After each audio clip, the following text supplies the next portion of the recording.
What is goody, everybody? So the Clippers Summer League is over, and in this particular video, I'm just gonna be like giving like a kind of like a player review for like the main guys, like especially like the main guys who I see like making it onto the roster. If you guys want to want me to make like a video of like a player review for like more of like the bench players, just let me know in the comment sections. It's not a guarantee that I will make it, but like I'll just try my maximum effort to do it, just because like the sample size is just like kind of small and my interest of them is not too high. But in this video, I'm just gonna focus on the main players, and yeah, let's dig into it. So first of all, the man himself, Brandon Boston Jr., our franchise savior, our future. Um, a really talented player, simple as that. Like basically our future franchise player. So let's dig into his strength. So number one is he's a very good shot creator. So basically, like he still showed that in the summer league. Like there are moments when he just simply just crossed the fuck out of some of the players and he just iced it on their head. His layup packages is just very crazy. Like when he would get inside, like in the interior, like when he would just drive to the basket, he just makes it looks way too easy. Like he's a very shifty player. Like he's really tough to guard, man. He's really tough to guard because that man is like 6'7" and his wingspan is almost fucking 7 feet, and he's a tough shot creator. Very fucking tough shot creator. Like he has like that McGrady type form, like just very lethal to guard. Like it's just pretty deadly to guard. Like I don't know how to exactly explain it. It's just so darn simple. Like it's tough to guard. And number two, it's kind of relates to number one, is his ball handling is very elite because as you've seen, like especially particularly against the Utah Jazz, his crossover is it shows because he actually broke some ankles. Like there are moments when he would just simply copy would just in the dust, like who would just be like oh what the heck the other players looking at, like oh geez, like bam, he makes opponents look stupid because his ball handle is so good. Like I'll tell you this little. Actually, I'll wait till when I talk about number five. But ball handling very tough, especially for a 6'7" um guard slash wing. Like I'll just joke around sometimes. I will say he's a 6'7" Kyrie Irving because his handles are that good. Like no joke, it is actually pretty damn good. But that's why I just occasionally joke that he's a 6'7" Kyrie Irving. But really tough player. And number three, very good scorer. Like there are moments when he was just like an automatic bucket. Like he just hit two consecutive threes, just splashing like nothing. He definitely shown that when we get played against the Boston Celtics when he scored against the DPOY himself, Marcus Smart. Fucking dropped 27 points on fucking Marcus Smart, that is pretty fucking beautiful. And he still continued to show during the summer league. He has that beautiful like quick trigger. He's just again pretty tough, pretty motherfucking tough, and just makes it look pretty darn easy. And also number four is he's a pretty damn good defender as well too. Like Brandon Boston, he will just get every steals in every other game, or heck, even every game honestly. Like he would always just pick pockets, just get that steal, and then it would just lead to transition, whether he scores or he just passes it to someone else. Like again, his wingspan definitely helps, and his defense is just man, it's pretty impressive. And it kind of makes me frustrated when Tyronn Lue does not play this guy minutes because like it's just insane. Like honestly, Brandon Boston Jr. deserves to play over every single Clipper player other than Kawhi and Paul George. Honestly, like she should be the backup of you know Kawhi and Paul George, but sometimes you got to raise the trade values of the role players. You know what I'm saying? And we could just trade some of the role players for something pretty special, and it ain't free up minutes for Brandon Boston Jr. But number five, he's a very underrated playmaker. Like, okay, I'll tell you this. Like, basically, when Brandon Boston Jr. was like back in middle school, he was literally the point guard. Like, he was literally the motherfucking point guard, which made him like become a really good ball handler and a really good passer. Like, just one beautiful play, he did it with J Scrub. He just like had that really tough pass. Like, it was crowded. He just managed to squeeze the ball through. Just bam, threw a bullet to J Scrub, and J Scrub he managed to score. Like, his playmaking, very, very, very damn tough. Number six, pretty damn fucking related to all the numbers that I've been talking about, but it's very versatile and potential is sky high. Well, basically, any Clippers fan who want to trade Brandon Boston Jr., just shut the fuck up and go fucking suck a dick, bruh. Because that boy's not going nowhere, okay?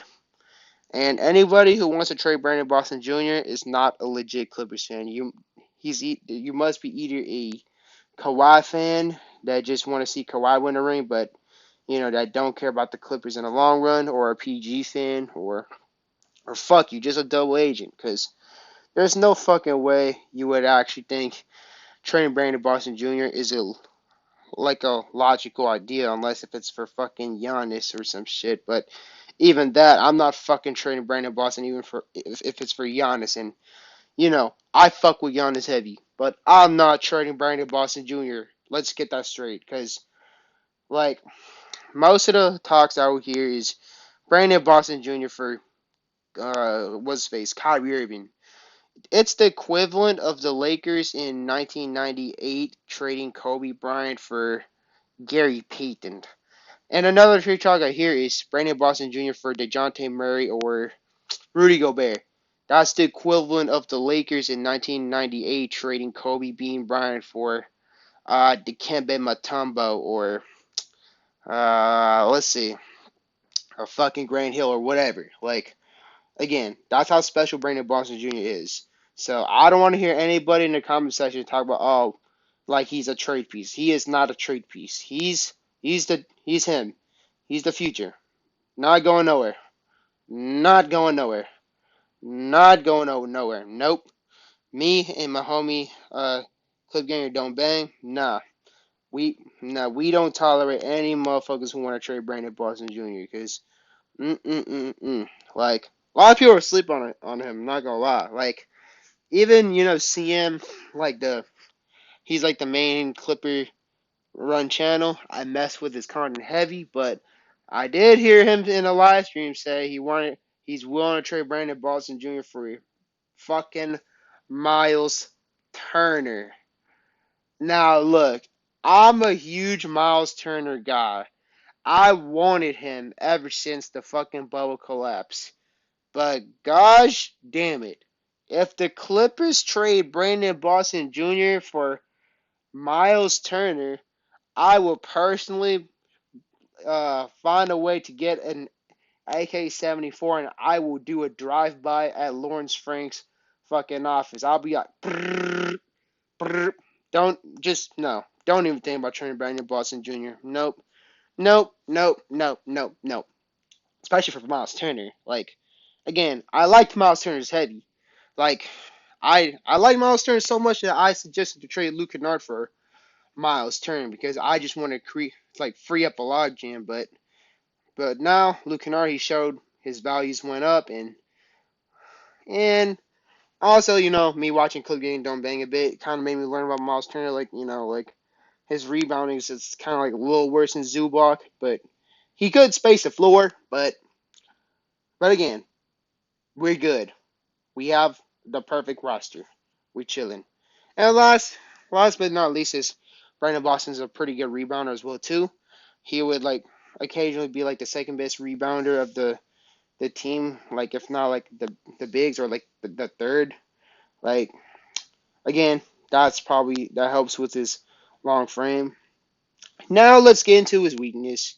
Now Brandon Boston Jr. is the perfect player we all love, but of course everybody has a weakness. So one of his weaknesses, he can work on efficiency, that's not really a true weakness because that's every single scorer.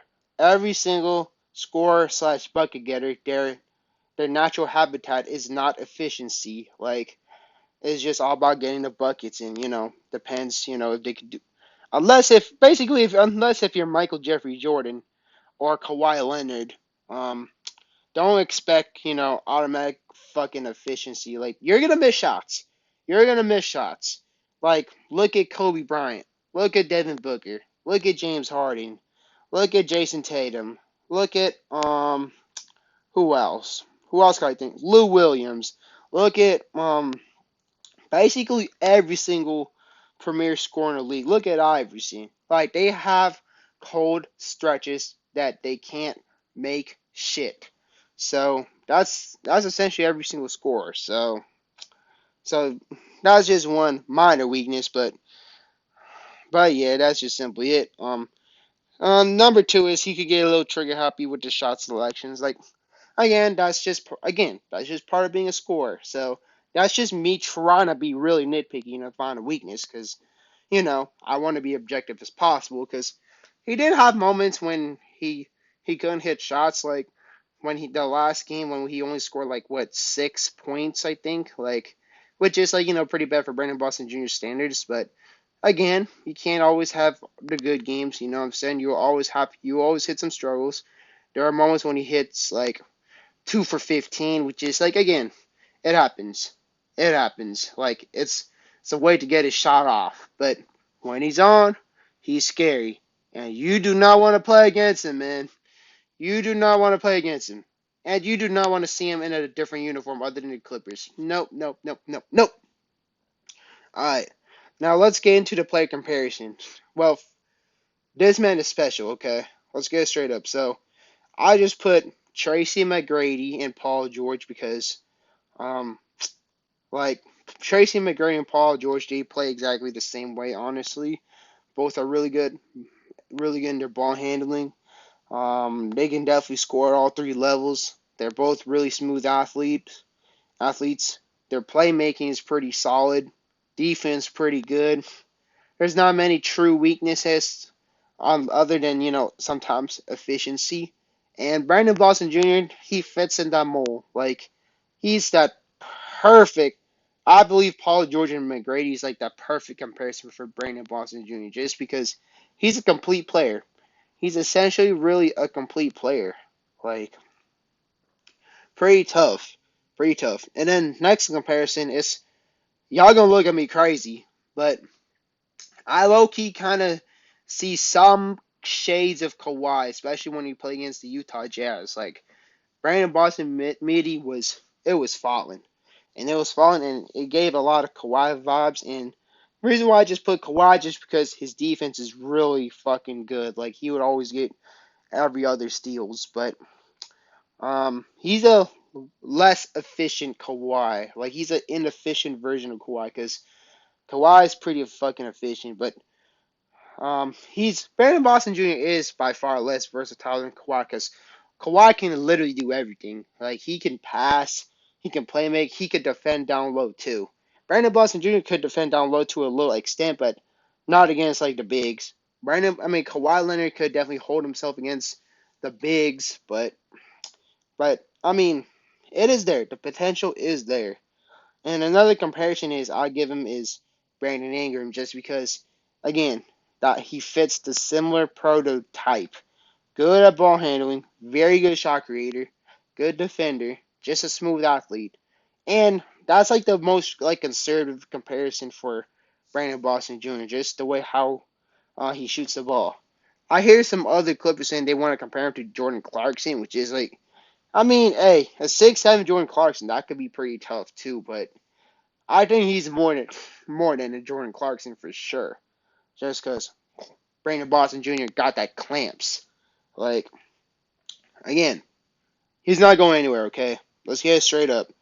We're not trading Brandon Boston Jr. no matter what. I don't want to hear no Brandon Boston Jr. for Dame, Kyrie, um, Miles Turner, Capella, or any of that BS. He is not going no fucking where. He's a Clipper for life. Alright? Simple as that. Now, next player. Now, this will be a really beautiful hot topic because Clippers fans, like some of them, they are kind of slandering this man right now. And I took that pretty personally because this guy's one of my favorite players too.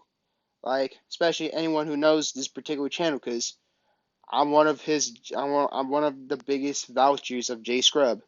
So, first of all, let's get to his strength. So, number one is he's very athletic and he has that perfect basketball frame. Like he is 6'5" and his body frame is really filled out. Like he is physically strong. Like he is pretty damn strong that he could be boxed out fucking Taco Fall. Okay, let's like a lot of people want to talk shit on Scrub, but man, they forget that he boxed out Taco Fall, who is a foot taller than him. But he's very athletic. He's known to get some nice, beautiful posters. He almost posterized two Lakers player. They would have got eviscerated horribly, but they just look. I guess the basketball got way too fat. They didn't want to go in. Pretty unfortunate. If the basketball just lost some weight, would have went in. Would have been one of the best highlight reels ever. Very, very athletic player.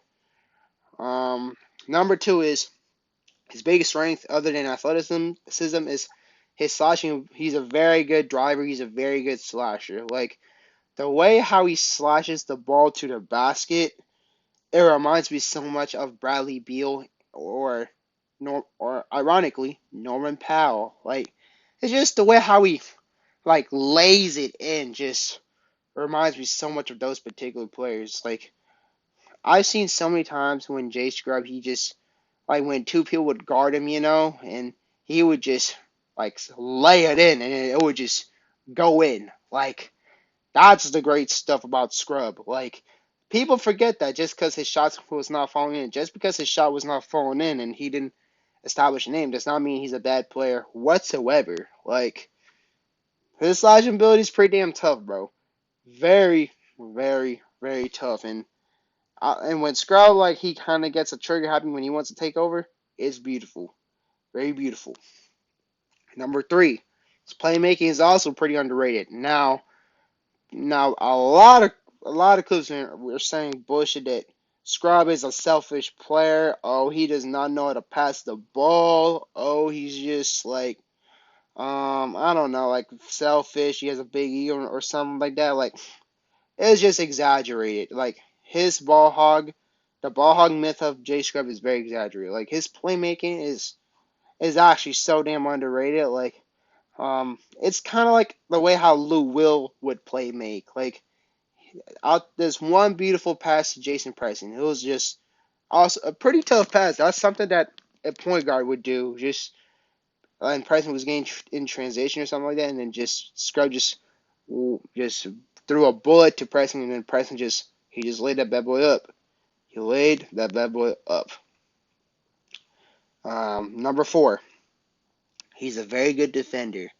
Now, Now, like I said, one key thing that Scrub does so good is he's really good at boxing players out. Like it showed when we faced against the Utah Jazz, he managed to box out Taco Fall successfully, and he literally intercepted the pass to Taco Fall. Like, oh man, like it helps a lot too because he has the length as well too. He's like 6'5", 6'9", 6'10" wingspan.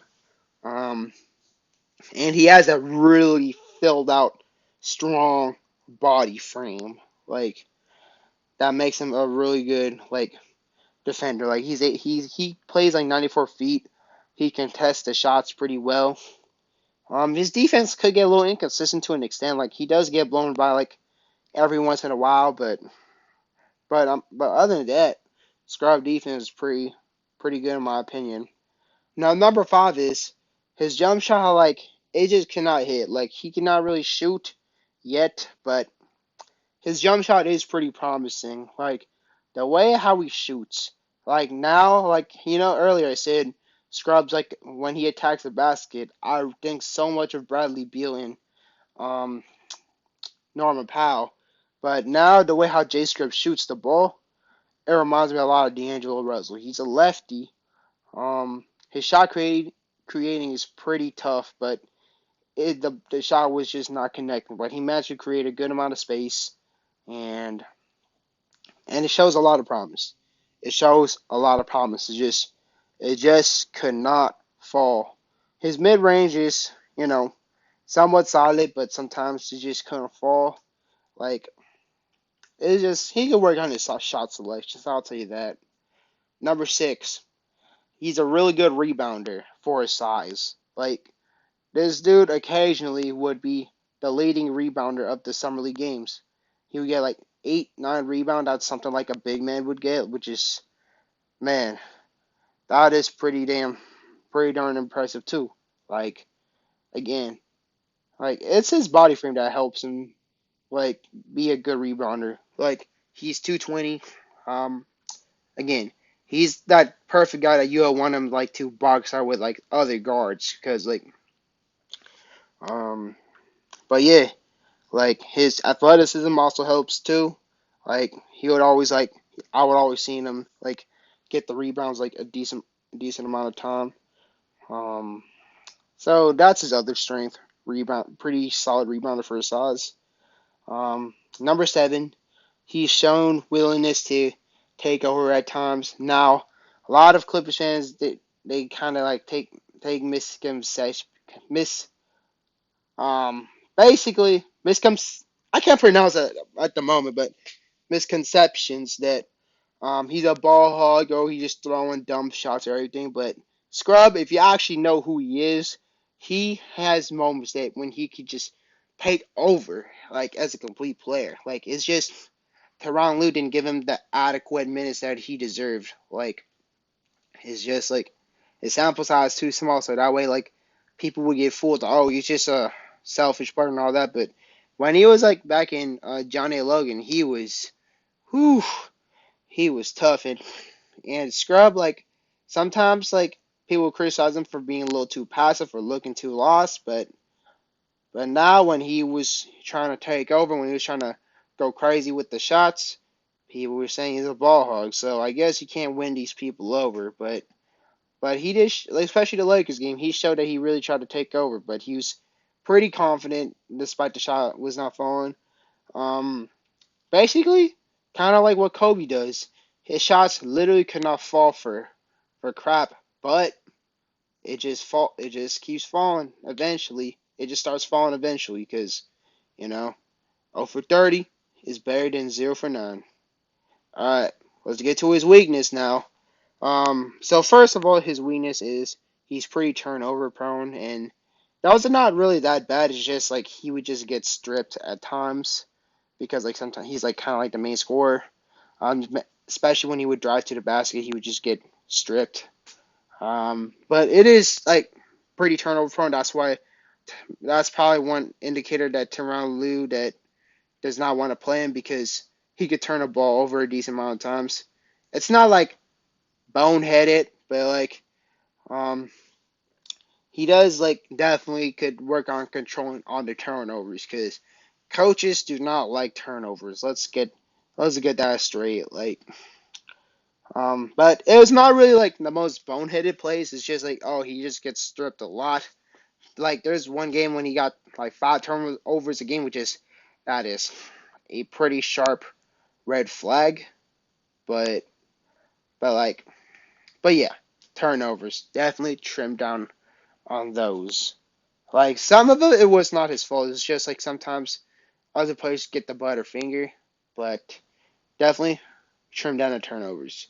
Number two, he can sharpen his handles. Like J Scrub handles is not bad, but it's too slow for a guy like J Scrub.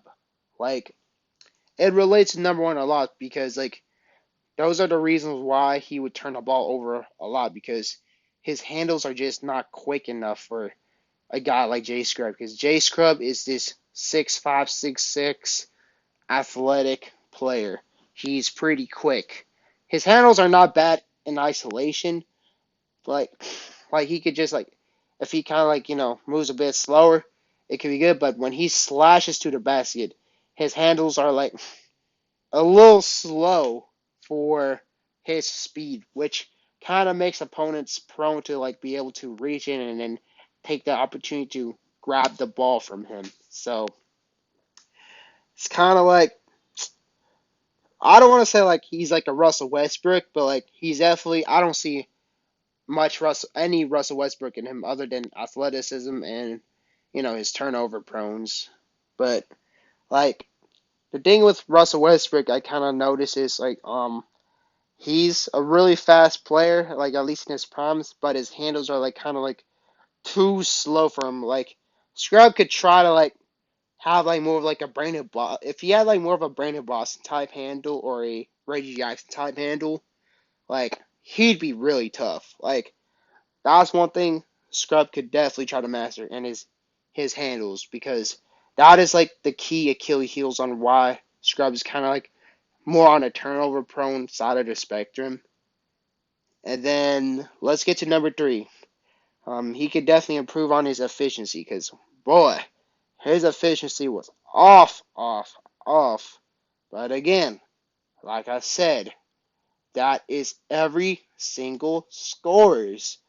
If you're like a natural born scorer, you're just gonna be inefficient. That's just the facts. Look at Devin Booker. There are moments when he just shoots bricks after bricks after bricks. It's like a rhythm thing. Like people like they think, oh, if you struggle in the summer league or the G League, you're just pretty much like pretty darn trash. Well, it's more complex than that because Brandon Boston Jr. he did struggle in some of the summer league games. He went like 2 for 15, but when he plays an NBA game, he does his thing. He does his thing. Especially one thing that shows he dropped 27 points against the Boston Celtics, the one of the best defensive teams. But Scrub definitely could improve on his efficiency as well. Hence the reason why a lot of Clippers fans they were slandering him because his shots is not falling, which is those are not really bad shots. Like if I had to say how many bad shots Scrub takes, it's just like probably like probably like two bad shots every other game. Those most of the shots are just like how a typical scorer would. Like sometimes Scrub could just like kind of have a better like court vision like because sometimes Scrub like he would just get doubled, but like he still takes a shot when it's like not too late. But a lot of times he scores on two people as well too. But like mostly it's because it was too late to pass the ball because you're up in the air. What do you want him to do? And number four, again, basically the same thing as number three. He could definitely work on his shot selection. His shots are just not falling. But we all know what happens when his shot falls. Scary hours. Scary hours.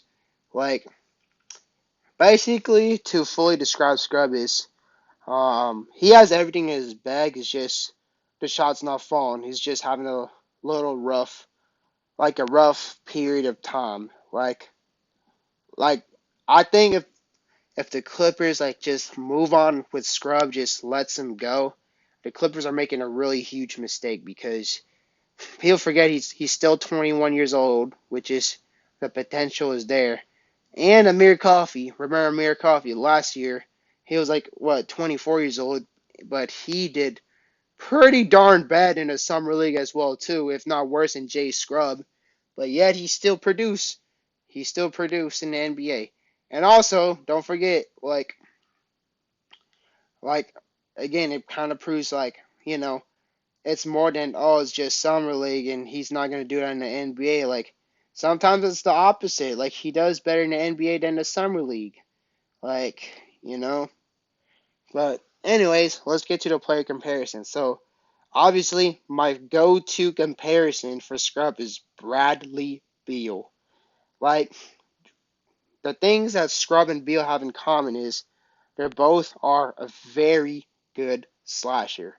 It's just Scrub. He's more on the rawer side of the spectrum.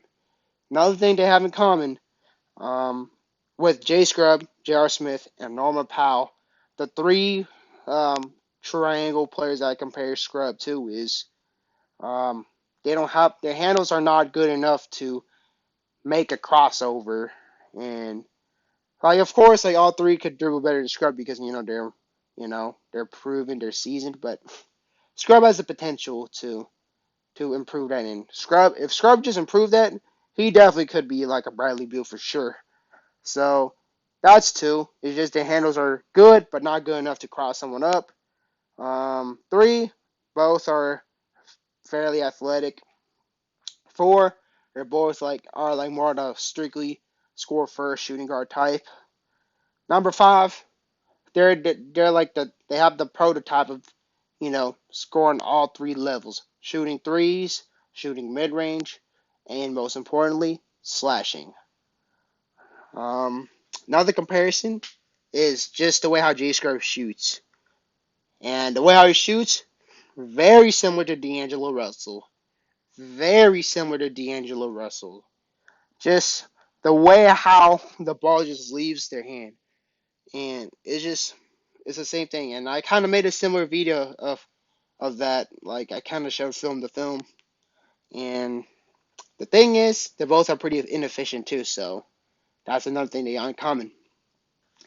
And another comparison is like the way how Scrub play makes the ball. Like it's pretty like in the likes of Lou Will. Like he has like the type of pick and roll type of pass. Like it's not like like he's a number one point guard, but like he has a type of pick and roll type of pass, and pretty underrated. Pretty underrated. And some other comparisons, James Harden because he's a lefty and he has a step back. And I just throw it for like a little like just to kind of like trigger some J Scrub haters if they're watching this video. I just put Kobe Light because very athletic player, very inefficient. Kobe, as much of a great player he is, RP Mamba, he had a lot of inefficient games, like especially Game 7, went 6 for 24. But like to know what Kobe did? He went to the free throw line. What Scrub could really try to do? Keep going to the free throw line and start hitting the free throws, because that's another thing that Scrub could work on is just working on his free throws. But Scrub athleticism, it's there. It is there. And like I said, anybody hating on J Scrub, shut the fuck up. Well, alright. I mean, if you like, if you're not a J Scrub fan, like, I'm all cool. Like, just be objective. Like, just try to be constructive. Be objective. Like, simple as that. But like I said, if the Clippers let J Scrub go, it'll be a really big mistake. A big, big mistake. Like, potential is there. Potential is there. Now, next player, Jason Preston. So, Jason Preston is a point guard that gets the job done. Pretty good playmaker. A lot of Clippers fans were excited to see him, and he's shown that he's a pretty good, solid player. Like number one, very high IQ player. Preston has the material of being a true point guard. Like there are just so many plays that Jason Preston he just like when he was just inbounding the ball, he just threw a straight bullet to Jarrell Brantley, and Brantley got that beautiful putback thanks to Jason Preston. Like Preston showed a lot of moments when it looks like he was about to lose the ball, especially this one play for last year's summer league. Preston just literally just threw that beautiful pass to I forgot who, but he was like trapped, and then he just donned it so well. Like IQ's there. The IQ is there. Number two, defense is solid. Like he has the size. He's like 6'4", 6'9", wingspan. Um, his defense is like he would put a lot of effort in. He would play like 94 feet on the defense, but it's nothing like he's definitely not a liability. Let's just get that straight up out the way. He's not a liability on defense. He's pretty solid defender. He managed to get some steals, pretty good. He contests a good amount of shots, but pretty solid defender. Solid defender. Number 4 has ideal size, 6'4", 6'9", point guard. Check mark. Check mark. Number 5, one of his specials. His floater is tough. His floater is just that's his go to on his way on how he scores the ball. Like floater is just whew, pretty tough. Pretty tough. Number 6 is he's a simple player that gets the job done. So Preston is not the type who would just, beat his superstar who would drop 30 points a game, but he's like the simple point guard that just gets everyone involved.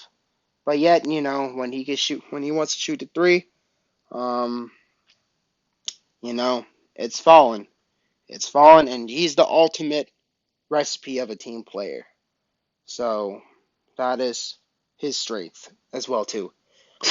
And oh, last thing, I believe I skipped over, but his shooting also improved. Like especially in the 3-point line, like he's actually able to hit shots, which is again, that's that's a pretty good. That's a green light. That's a green light. Now his weakness is, his scoring upside is not too special, but again, he doesn't need to be that way. He's a point guard after all, so does not need to be that way. So he's not the type who would be like dropping 30 points a game or anything like that. He's like the type who drops like what 15, 10 assists, and probably occasionally would drop some triple doubles. But he's definitely not the type who would drop like 20 plus points or everything. Like he's just gets a teammate involved, score occasional floaters, does his thing, and I'm glad that Preston has shown that he's a pretty solid player. And number 2 is like for a point guard, his handles are not like the best of the best. Like there are moments when Bryson could just get locked up at times. Like his handles are not bad that he would get a turnover, but like thing with Preston is he's just like really fundamentalistic. So like he's not like Jay Scrabble who would just drive to the basket or try to be the scorer all the time. So like I guess like his handles are like not as needed compared to a guy like Jay Scrub, but at the same time he is the point guard. So like his handles are not good enough that he could get a blow by. Like it's just very, very simple handles. But he's a pretty solid player. He has the complete package of being a pretty solid point guard. Player comparison. So I would compare Jason Preston to like multiple players. Like first I was like, oh, Ricky Rubio, oh, Rajon Rondo. People joke say he's a Walmart LaMelo. I say he's a Malcolm Brogdon. Why? Malcolm Brogdon is 6'5", really big guard, um, really good court vision, um, pretty simple. He can shoot the ball, play good defense, um, gets a team involved, and I say mix with Rajon Rondo. So because Rondo flow game is pretty tough. But that's my comparison with Jason Preston. Solid player overall. Now, next player, Xavier Moon. Xavier Moon is a really interesting player.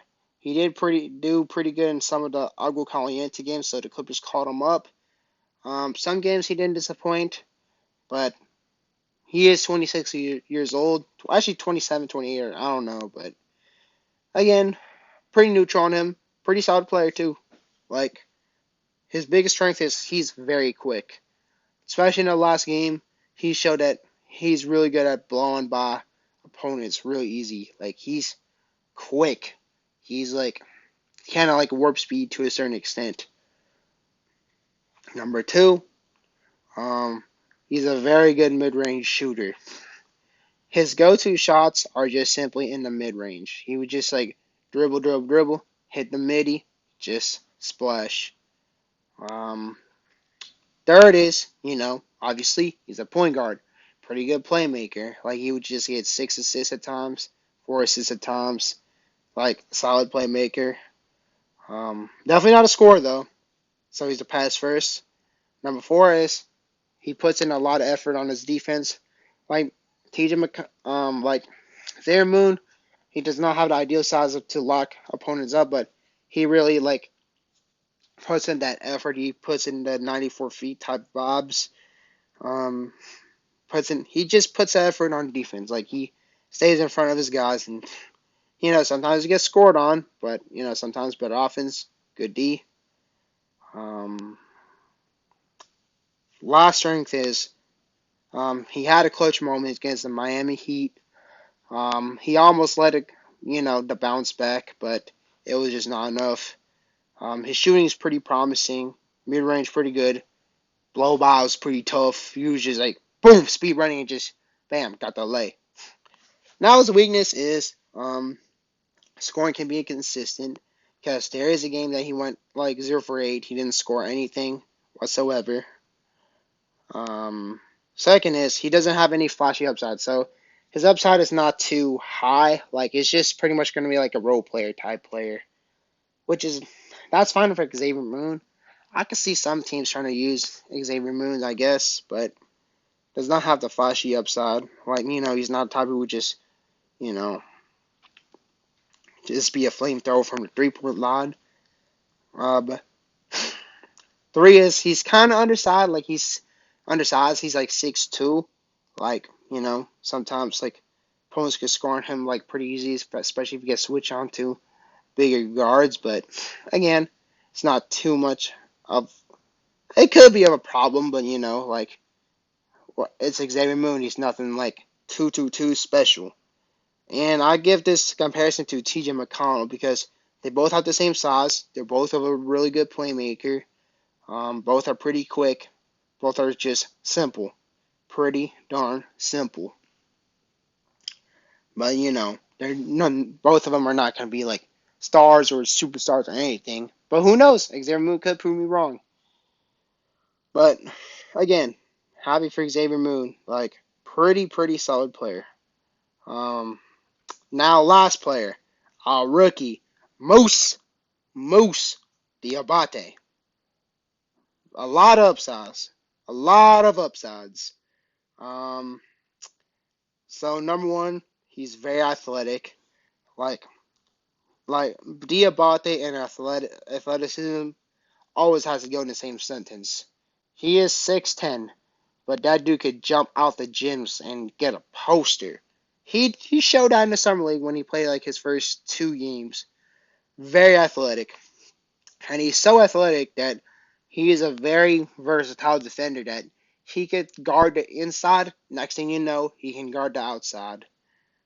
Um, Three is his jump shot is not as bad as the stats says. Like his jump shot is kind of like the likes of Robert Covington. Like when he like wants to hit shots, when the shots are falling in, it starts hitting. Like the shot is there.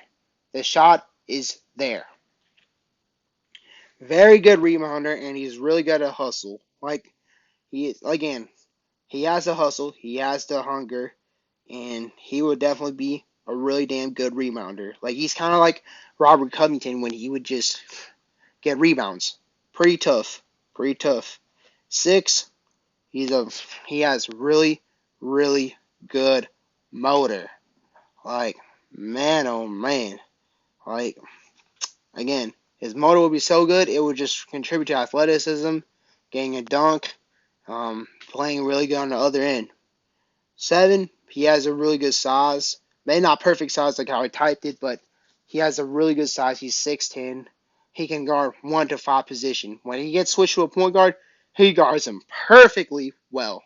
He's not going to just get blown by, just like, boom. Like, no. He's not going to be left in the dust. Like, and then last is he has really good energy, which is again, he has a fire.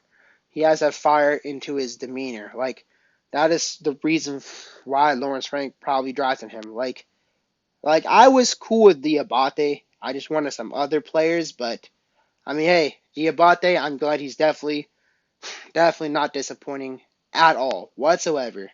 Like I remember some casual Clippers fans, they did not want Diabate. They want some old college players or whatever, but nah. Diabate, he's showing what's up. Definitely has the ferocious energy in him. Certified dog. Now, weakness is he's a bit skinny. Like sometimes I've seen plays when he gets bodied in the paint, especially by Kenneth Lofton Jr. But Kenneth Lofton Jr. is just a big bully. He's a big bulldozer, so not much that you could do about that. But he could try to work on his interior defense. I mean, it's just more about building his frame, so he could kind of play the five because he's like a four that could play the five, but if he bulks up, he can essentially play the four and the five. Number two, he can work on his free throws, like moments when he just cannot hit his free throws, but again, summer league, all good. Three is shooting can be improved, well, mainly because his free throws, like free throws just need to fall. His shots are pretty promising, but it'll be nice if he could just hit it really consistently. But again, really good player, and I think the Clippers found a gem in Moose. Now a player comparison is he's the Robert Covington and Nick Batum mix with some KG Kevin Garnett type of skill. Um, the reason why I compare him to Batum and Rocco, he fits the prototype. He could guard 105. He plays really good defense. He's a really good energy guy like Rocco. Um, the way how he shoots is kind of like Rocco and Batum. Like when it starts hitting, it hits. When he starts missing, he miss. Um, Kevin Garnett, I just throw it in there just for like kind of the fun of it because his post game is pretty good as well too. Reminds me a little bit of Kevin Garnett. And also, another player I could compare him, like if he fully develops, Pascal Siakam. Why? Siakam can shoot, very athletic, very good defender. Um, kind of like how Musa Diabate played in the summer league. And also, Musa Diabate, he got drafted during the commercial break, so just saying, he could be a pretty tough player. But again, I know this is a pretty long video, but at the same time, I couldn't give a true good proper information of all these players because it was a big video and I just want to make this video as short as I can. But again, let me know what you think about the comment below, and I'll definitely get y'all in the comment section. And as y'all know, peace.